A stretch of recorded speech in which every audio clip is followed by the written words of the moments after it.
कुछ पता नहीं, या तो कोई शादी है या कुछ है।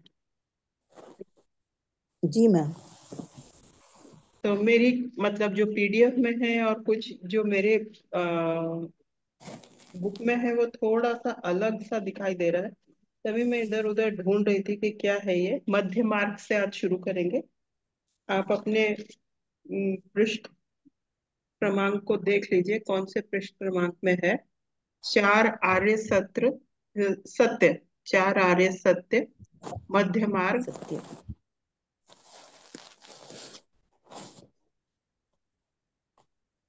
तो कुछ हिंदी वाले में जो मेरे पास है वो अलग सा है प्रिंटेड, और किताब में अलग है। अ, तो मैं किताब में से पढ़ रही हूँ। शायद हमारे पास सभी के पास वही किताब है, तो किताब में से पढ़ रही हूँ। पीडीएफ हिंदी वाली जो पीडीएफ है उसमें ये लिखा हुआ है, फिर देखते हैं क्या है ये। इन चार परम सत्यों को गौतम बुद्ध ने समान लिया है। दुख सर्वत्र।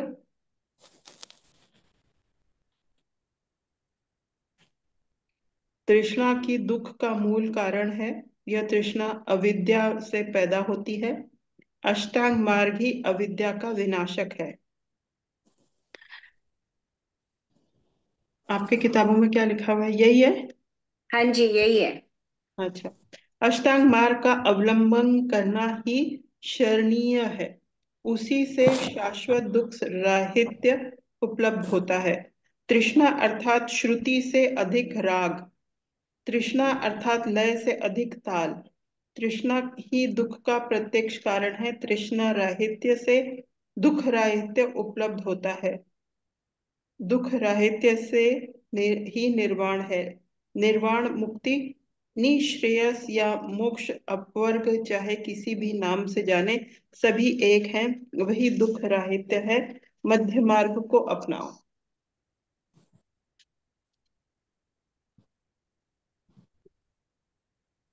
और ये पीडीएफ में है, या तो ये एडिशनल दिया गया है। सीमित आहार, सीमित विहार, सीमित विधि युक्त धर्म, सीमित निद्रा, सीमित ध्यान रहना चाहिए। ये मध्य मार्ग का शायद डेफिनेशन है कि मध्य मार्ग है क्या। और जो हमें जो किताब में लिखा हुआ है वो भी चार परम सत्यों को के बारे में है। दुख सर्वत्र है। तृष्णा ही दुख का मूल कारण है। तो अंग्रेजी में जो तृष्णा का शायद जो बोलते हैं डिजायर, या किसी भी चीज को पाने की जो इच्छा होती है, वही। यह तृष्णा अविद्या से पैदा होती है। अष्टांग मार्ग ही अविद्या का विनाशक है। तो आगे के पृष्ठ में अष्टांग मार्ग के बारे में और ज्यादा बताया गया है। और जो हाँ, गौतम बुद्ध जी या सिद्धार्थ जी ने कि दुख सर्वत्र है, यानी कि इस लोक में, धरती पर दुख हम सब जगह ही। तो ये गौतम बुद्ध की मतलब फेमस लाइंस हैं। और ये हमने कई मतलब जो हिस्ट्री बुक्स में भी यही लिखा रहता है, अगर गौतम बुद्ध का कहीं पर नाम आता है तो कि दुख जो है उससे बाहर निकलने के लिए क्या, कि जो हमारे मन में जो भी इच्छाएं होती हैं वह अविद्या से पैदा होती हैं। और उनके बारे में खैर वो कहानी तो है ही कि किस तरह उन्होंने इन चार जो परम सत्य हैं उनको उनके सामने आए थे। तो वो कहानी हम जिस तरह से है कि वह तो बहुत ही समृद्ध परिवार के थे, फिर उन्होंने दुख देखे। एक वृद्ध को देखा, एक मतलब जो बीमार व्यक्ति था उसको देखा। और मतलब कि किसी के पास खाने के लिए पैसे नहीं थे, इस तरह उनको दुख के बारे में मतलब ऐसे विचित्र ऐसा लगा कि ऐसे कैसे है, दुख क्या है। फिर उन्होंने यह मार्ग अपनाया। और अष्टांग मार्ग का अवलंबन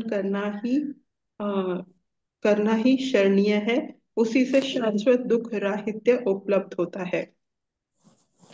तो खैर आप लोग भी बताइए। दुख राहित्य ही निर्वाण है। निर्वाण मुक्ति, निश्रेयस या मोक्ष अपवर्ग चाहे किसी भी नाम से जाने, सभी एक है, वही दुख का राहित्य है। यानी कि यहाँ पर जो लिखा हुआ है कि अष्टांग मार्ग, खैर वो तो बाद में नेक्स्ट पेज में है। यहाँ पर कुछ किसी को ये तृष्णा के बारे में, क्योंकि पूरा जो है तृष्णा, जो शब्द है वो कई बार प्रयोग हुआ है, तो तृष्णा के बारे में कुछ। ग्रीड है ना मैं कृष्णा। हम्म। हाँ, मैं भी वही बोलने वाली थी। ग्रीड है, ग्रीड है। डिजायर तो। डिजायर तो होनी चाहिए, हाँ, हम्म। लेकिन ग्रीड नहीं होनी चाहिए मतलब। मतलब एक लिमिट तक तो ठीक है, उसके बाद हम्म। जब हमारी डिजायर तृष्णा में बदल जाती है तो फिर वो दुख का कारण बन जाती है। और ये क्यों होती है? क्योंकि अविद्या है, अज्ञानता है। हमें पता ही नहीं कि हम कौन है और हमारी नीड्स कितनी है। ठीक है। और अष्टांग मार्ग को फॉलो करना ही अविद्या का विनाशक है। अगर हम अष्टांग मार्ग को फॉलो करेंगे तो अज्ञानता अपने आप चली जाएगी। ठीक है। तो थैंक यू। मुझे लगा कि ये desire, need and desire, need versus desire, तो पानी खाना और जितना मुझे चाहिए वो तो चाहिए ही चाहिए, उसके अधिक जो भी है वह ग्रीड या तृष्णा कहलाती है, जो नॉर्मल से अधिक है। तो गौतम बुद्ध, अब हम यही अष्टांग मार्ग के ही बारे में चलते हैं। गौतम बुद्ध अभी द्वारा। उसमें नीचे लिखा है ना, हम्म। तृष्णा अर्थात श्रुति से अधिक राग। हम्म। मतलब जितनी जरूरत है उससे ज्यादा ममता या लगाव। मोह किसी के लगाव। लिए लगाओ। हम्म। तृष्णा अर्थात लय से अधिक ताल। म्यूजिक हम्म। में भी जितनी ताल चाहिए उतना ही ठीक है, उससे ऊपर नहीं होना चाहिए। और तृष्णा ही दुख का प्रत्यक्ष कारण है। हम्म। तृष्णा से हटेंगे तो दुख राहित्य माने दुख से छूटेंगे। और दुख राहित्य होना ही निर्वाण है, वही मुक्ति है। तो मध्य मार्ग को अपनाओ। तो इस पेज को ही सिर्फ पढ़ेंगे तो इसमें तो ये आ रहा है मध्य मार्ग, अर्थात कि हमारे नीड और डिजायर्स कितना हमें चाहिए, उसका समतल, मतलब उसको बैलेंस करके रखना है, वही मध्य मार्ग है इस पेज के हिसाब से। हम्म। फिर अष्टांग मार्ग, गौतम बुद्ध द्वारा हमें दिया हुआ अष्टांग मार्ग इस प्रकार है। सम्यक दृष्टि, सही दृष्टि, सम्यक संकल्प, सही संकल्प, सम्यक वाणी, सही वाक, सम्यक कर्म, सही कर्म, सम्यक आजीविका, सही जीवनोपाय, और सम्यक व्यायाम, सही श्रद्धा, सम्यक स्मृति, सही एकाग्रता, सम्यक समाधि, सही ध्यान। अष्टांग मार्ग के अनुष्ठान द्वारा अविद्या दूर होकर तृष्णा मिटती है और तन मूलक दुख का निर्मूलन होता है। अष्टांग मार्ग के अनुष्ठान द्वारा अविद्या दूर होकर तृष्णा मिटती है और तन मूलक दुख का निर्मूलन होता है। अष्टांग मार्ग में प्रज्ञाशील समाधि से संबंधित शिक्षा है। प्रज्ञा यानी सही दृष्टि, सही संकल्प, शील यानी सही वाक, सही जीवनोपाय और सही धर्म, समाधि यानी सही श्रद्धा, सही एकाग्रता और सही ध्यान।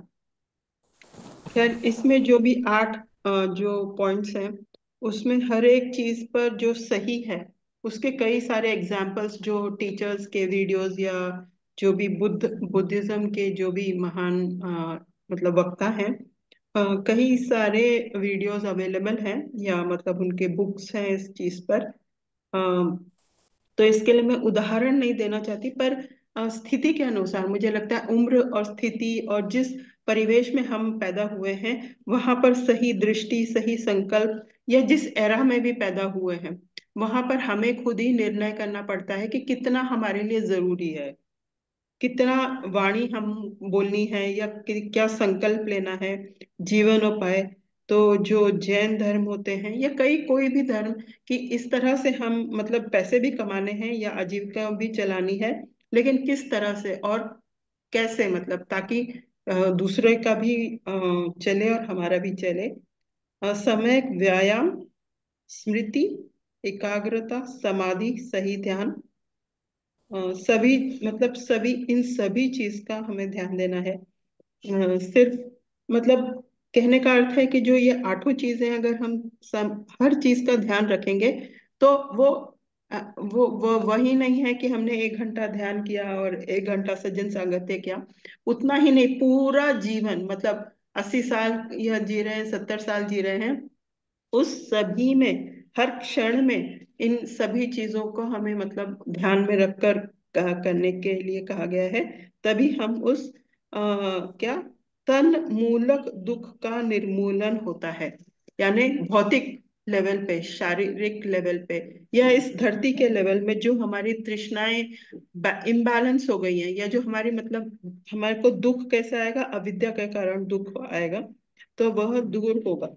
क्योंकि हर समय हम ये क्वेश्चन या अवेयरनेस में रहेंगे ना, ये क्वेश्चन ही तो है अवेयरनेस में, क्या ये इस वक्त सही संकल्प है, मुझे यहाँ पर जाना चाहिए नहीं जाना चाहिए, कितने समय के लिए जाना चाहिए, क्या मुझे करना चाहिए। हर चीज में जो अगर हम अवेयरनेस में रहेंगे तो वो पूरे जीवन का एक किस्म से पाठ्यक्रम है, ताकि हमारी अविद्या दूर हो। और अविद्या दूर होगी तो तब हम यहाँ भौतिक जीवन, मुझे ये समझ में आ रहा है कि भौतिक जीवन में पूरी तरह से एकदम ग्रस्त नहीं रहेंगे, हर टाइम डिजायर्स के पीछे ही नहीं भागते रहेंगे, और तब तन मूलक दुख का निर्मूलन होगा। तो लेकिन आगे आगे वाला पैराग्राफ भी है, या आप लोग कुछ बताना चाहते हैं, क्योंकि पहले भी आप लोग ज्यादा इस वाले किताब में आपने बताए हैं चीजें।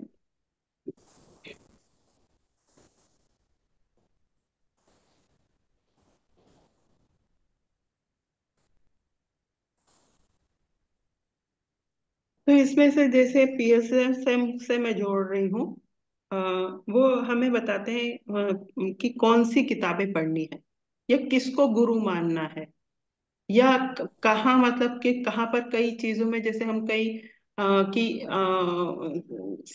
ये जो ध्यान सिखाने के लिए पैसे नहीं लेने हैं, कुछ इस तरह की बातें, है ना, कुछ इस तरह की जो बातें हैं, अ, वो वो इसमें हो जाती है कि भाई सही वाली सही वाणी, या सही संकल्प, या सही दृष्टि, तो सम्यक दृष्टि, सही दृष्टि, ये सारी चीजें उसमें, वो जो 18 प्रिंसिपल्स ऑफ पीएसएसएम है, उनमें भी कई चीजें इसमें आ जाती हैं। अब सही वाक यानी कि क्या, जो मित आहार वाली चीज है, कि जितना चाहिए, जितना आवश्यक है उतना ही खाएं, या सभी जो हमारी इंद्रियां हैं उन सभी से उतना ही लें जितना आवश्यक है।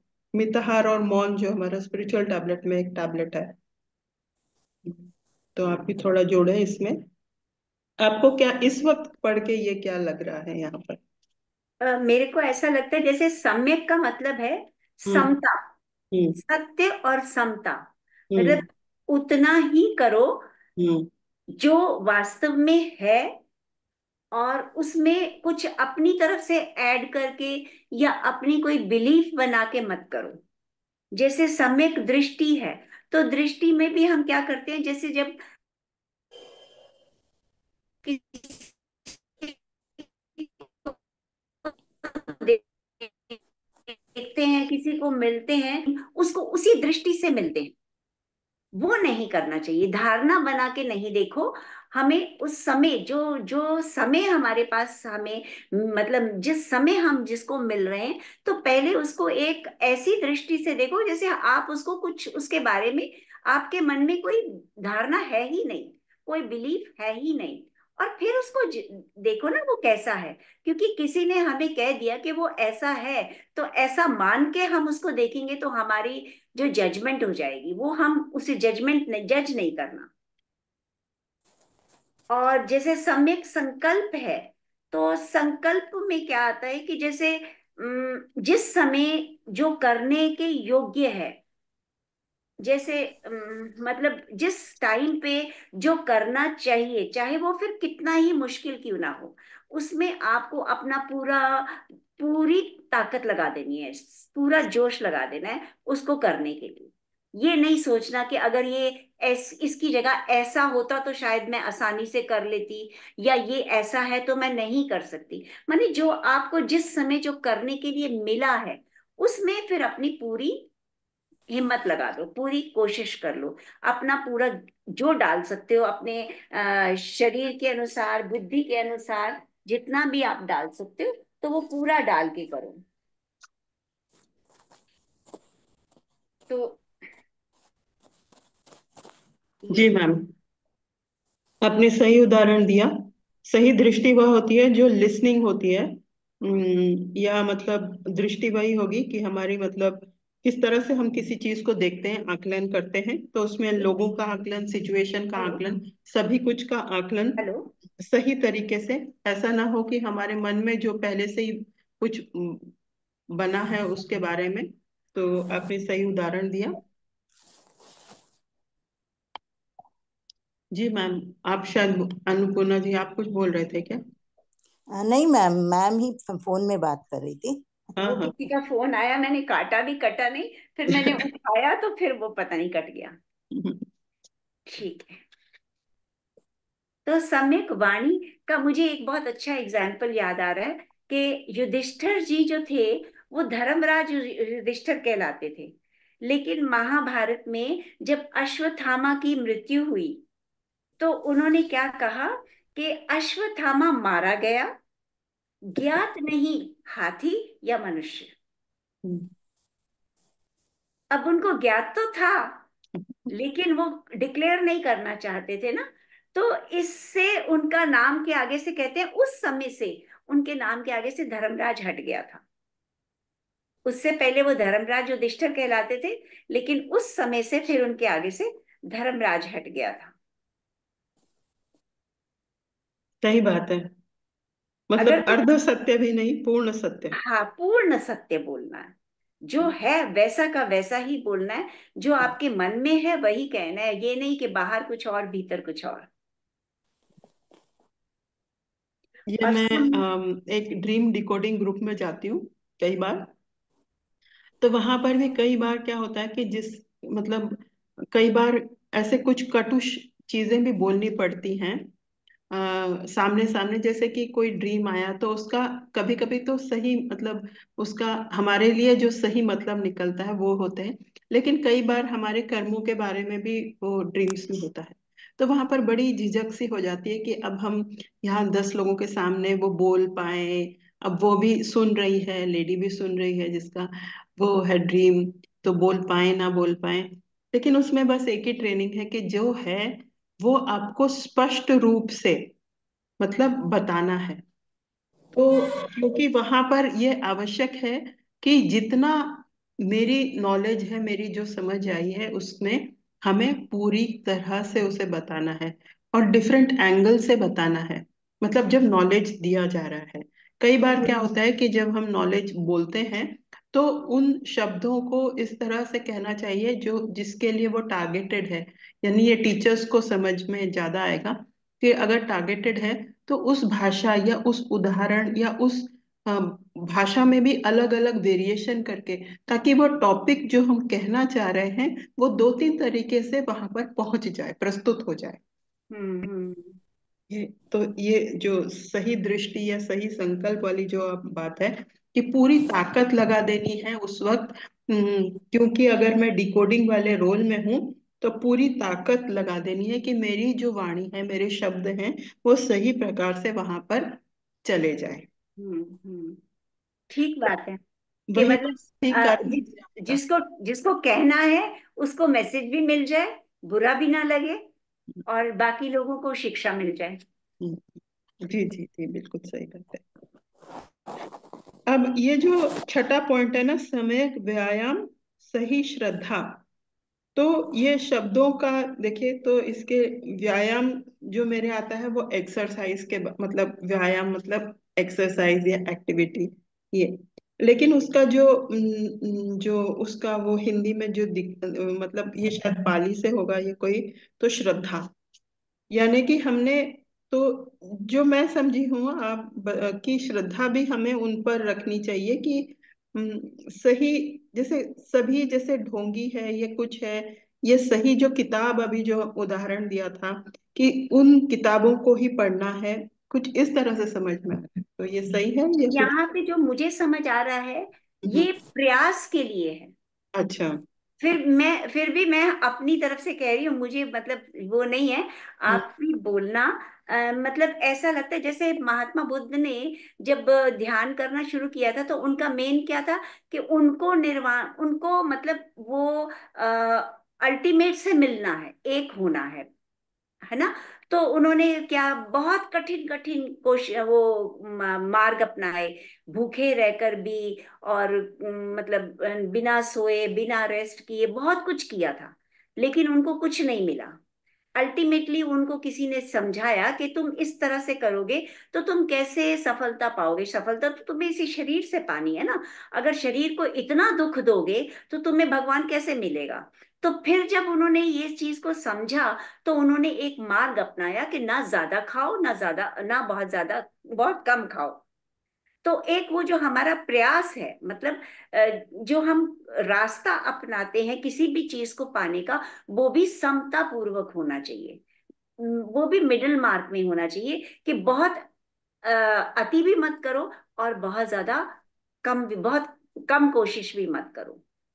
फिर भी मेरे को जो लगा है। नहीं नहीं, मैंने अभी गूगल करके देख लिया है, मेरे को भी डाउट आ रहा था तभी मैंने, क्योंकि हिंदी शब्दों में थोड़ा सा वो, तो यहाँ पर व्यायाम का मतलब एफर्ट है। एफर्ट है ना, हाँ, प्रयास। प्रयास ये। आप अन्नपूर्णा मैम हाँ, बताइए। मैं एक एग्जाम्पल मुझे समझ में आ रहा है। हम्म। एफर्ट बोलो, प्रयास बोलो, व्यायाम बोलो। लेकिन जैसे आज कुछ, जैसे आजकल के बच्चे होते हैं ना, एक्सट्रीम में जा रहे हैं कुछ चीज में। हाँ जैसे जिम वही। जा रहे हैं तो जिम जा रहे हैं, जिम जा रहे हैं, 1 घंटा 2 घंटा, मुझे या तो सिक्स पैक करना है या जो भी करना है। जैसे कोई एक्ट्रेस फॉर एग्जाम्पल, उनकी डेथ हो रही है एकाएक एंगेज में, इतने जिमिंग हाँ करके लास्ट में फाइंड आउट होता है हार्ट अटैक हुआ या जो भी है। ऐसे जैसे 1 1.5 साल पहले कर्नाटका का उनके फादर भी बहुत फेमस, जैसे यहाँ अमिताभ बच्चन भी इतना फेमस नहीं है कन्नड़ में, डॉक्टर राजकुमार करके थे। उनके 3 लड़के भी एक्टर ही बने, क्योंकि अब उनके ही बच्चे हैं तो उसी इसमें वो यंगेस्ट उनका डेथ हुआ है। उनको अभी मान लो 15 16 साल की लड़की थी, और वो भी बहुत अच्छे एक्टर थे। रीजन यही बता रहे कि ज्यादा जिमिंग वगैरह करना नहीं चाहिए करके डॉक्टर्स आजकल बोल रहे हैं। ये फॉर एग्जाम्पल मैं सोची कि हम लोग बैलेंस्ड वे में नहीं करते हुए कुछ चीज को इतनी श्रद्धा, इतना ये होता है कि आउट ऑफ द एक्सट्रीम में चले जाते हैं। पत्री जी भी बोलते हैं ना, कोई चीज भी एक्सट्रीम नहीं होना चाहिए। ये मुझे समझ में आ रहा है। एक एग्जाम्पल मैं और भी देना चाहूंगी। जैसे आप एक एम लगाते हैं ना, धनुष चलाते हैं, तो अगर आप प्रत्यंचा को बहुत ज्यादा खींच के रखोगे, हम्म। टाइट रखोगे, तो क्या होगा कि वो लक्ष्य से आगे जाके गिरेगी। और अगर आप हम्म। उसको बहुत ढीला छोड़ दोगे, तो जो लक्ष्य, जो टारगेट है, उससे पहले गिर जाएगी। तो मतलब एक बिल्कुल सही उसमें डालना चाहिए, ताकि वो एग्जैक्ट लोकेशन पे, पॉइंट पे जाके लगे। थैंक यू अन्नपूर्णा जी और रीता जी। तो मैंने भी डाउट इसके लिए, क्योंकि ये जो शब्द है ना, ये इनके जो कॉमन वर्ड्स हैं, तो उसका सही यहाँ पर हमने कि एकाग्रता, अब स्मृति भी ये नहीं है कि मेमोरी, वह एकाग्रता या एकाग्रचित होने के बारे में, फोकस के बारे में है। और सही ध्यान समाधि या ध्यान के बारे में है। प्रज्ञा यानी सही दृष्टि। अब अष्टांग मार्ग में प्रज्ञाशील समाधि से संबंधित शिक्षा। प्रज्ञा यानी सही दृष्टि, सही संकल्प, इच्छाएं। शील यानी सही वाक्य, सही जीवनोपाय और सही कर्म। समाधि यानी सही श्रद्धा, सही एकाग्रता और सही ध्यान।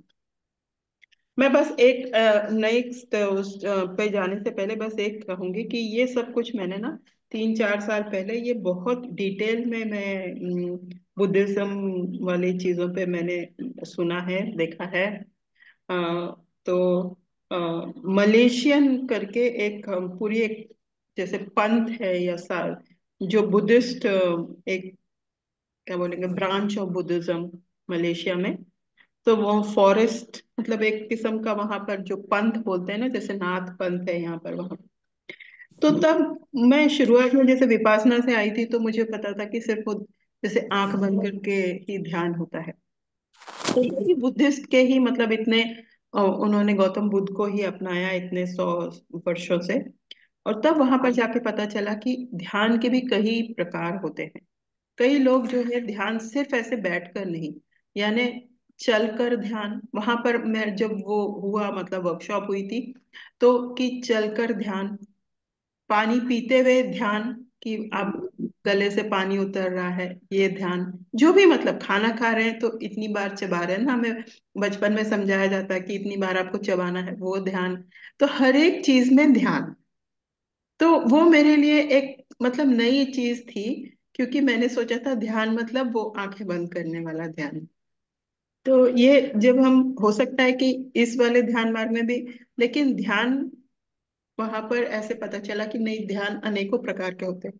जैसे अब पीएसएसएम में आए तो म्यूजिक ध्यान है ना, पूर्णिमा ध्यान, सामूहिक ध्यान, न्यू मून ध्यान, इस तरह से।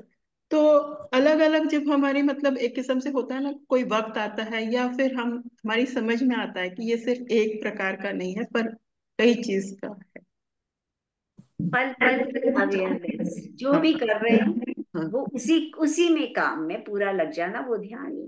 हाँ।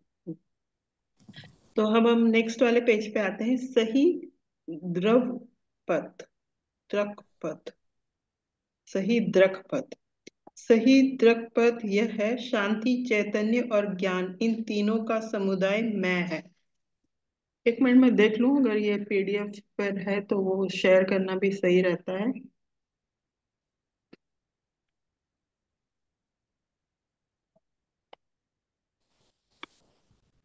पीडीएफ में कुछ अलग ही किस्म का पता नहीं क्या क्या दिया है।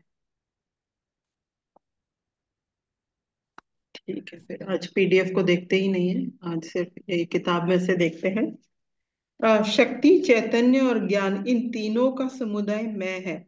चैतन्य से ही भौतिक शरीर का जन्म हुआ है, लेकिन भौतिक शरीर से चैतन्य का जन्म नहीं हुआ है। चैतन्य के विस्तार के लिए सभी कभी भी सीमा नहीं है, असाध्य भी नहीं है। सब कुछ तात्कालिक ही है। हम स्वयं ही अपनी वास्तविकता की सृष्टि करते रहते हैं। भूतकाल और भविष्यकाल कुछ भी नहीं है, सब कुछ वर्तमान ही है। सही दृक्पथ बुद्धत्व की उपलब्धि का अंकुर है। गलत दृक्पथ बुद्धत्व की शून्यता के लिए निदर्शन है। तो सही दृक्पथ, तो ये शब्द मेरे लिए कुछ नया है, पर धीरे धीरे देखेंगे। शक्ति, चैतन्य और ज्ञान, इन तीनों का समुदाय मैं है। अच्छा, जब हम बोलते हैं कि मैं कौन हूँ, तो उसमें सभी कुछ सम्मिलित होता है।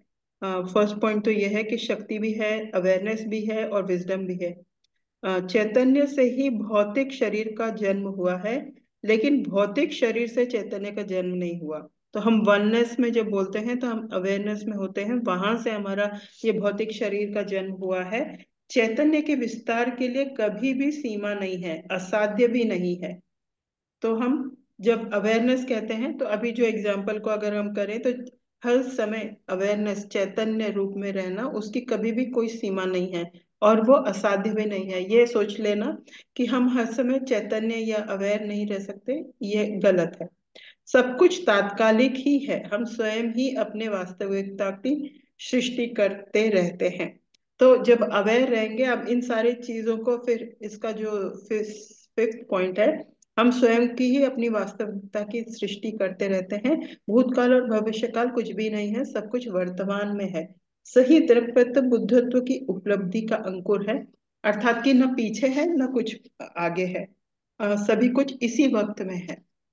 तो न पीछे के यादों में रहना है, ना तो फिर भविष्य में आने वाले कोई चीजों के या घटना के बारे में हमें रहना है। गलत दृक्पथ बुद्धत्व की शून्यता के लिए निदर्शन है। तो वो भी मध्य मार्ग हो गया, कि ना हम अपने पीछे के में रहें या आगे में रहें, सिर्फ यहीं पर प्रेजेंट में रहें। तो दृक्पथ मुझे लगता है ज्ञान के लिए है। हम्म, सही दृक्पथ सभी दृक्पथ, ज्ञान के लिए है ये वर्ड अवेयरनेस। शायद, क्योंकि शक्ति मतलब एनर्जी, चैतन्य मीन्स कॉन्शियसनेस, और ज्ञान माने विजडम। तो हम तीन चीजों के बने हुए हैं ना, एनर्जी, कॉन्शियसनेस और विजडम। इन तीनों का समुदाय है।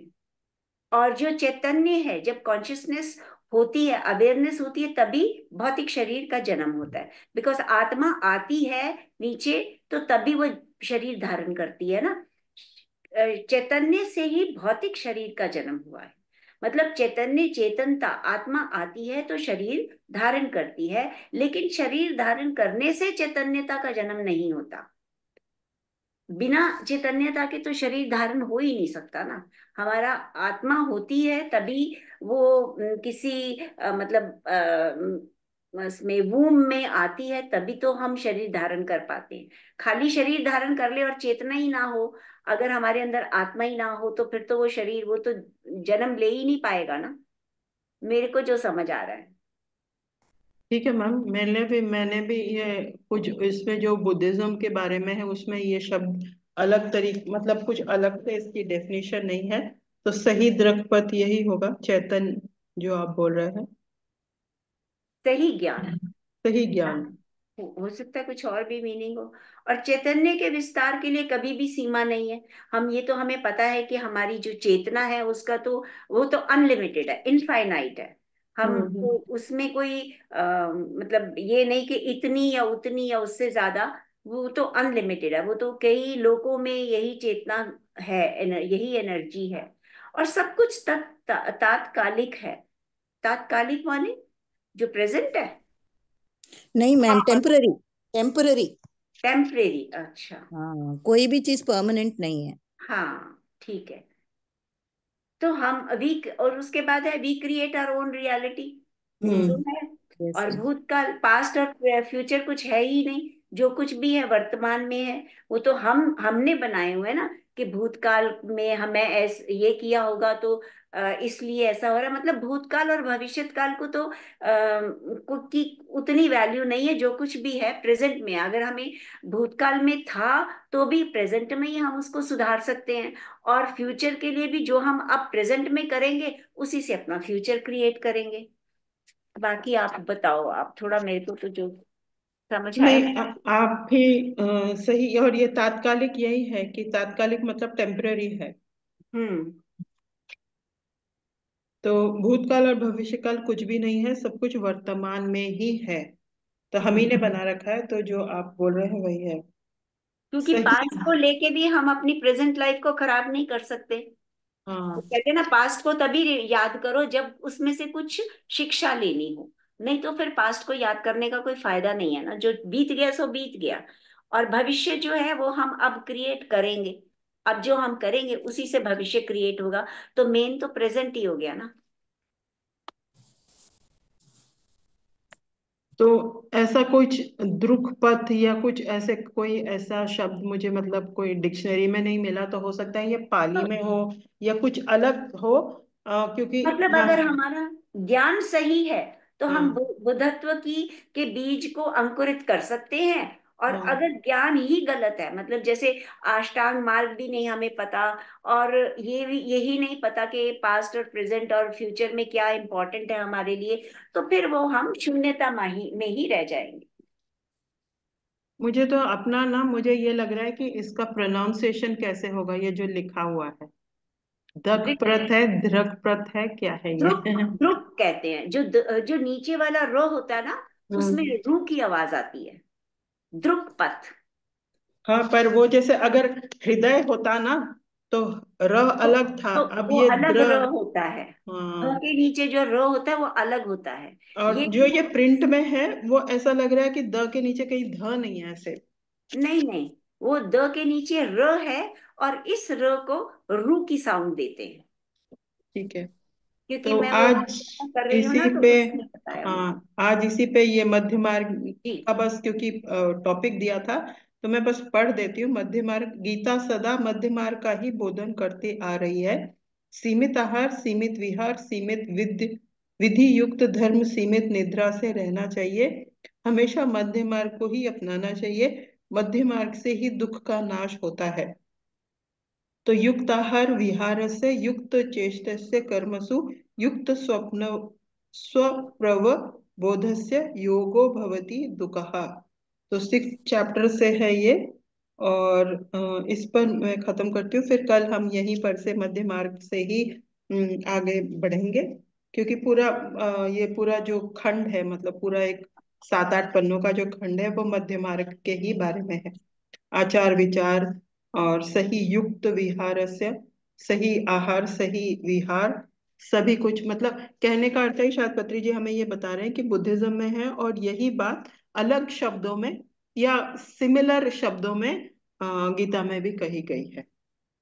तो आज यहाँ पर हम समाप्त करते हैं और फिर कल यहीं पर से हम लोग फिर आगे बढ़ेंगे। ठीक तो है।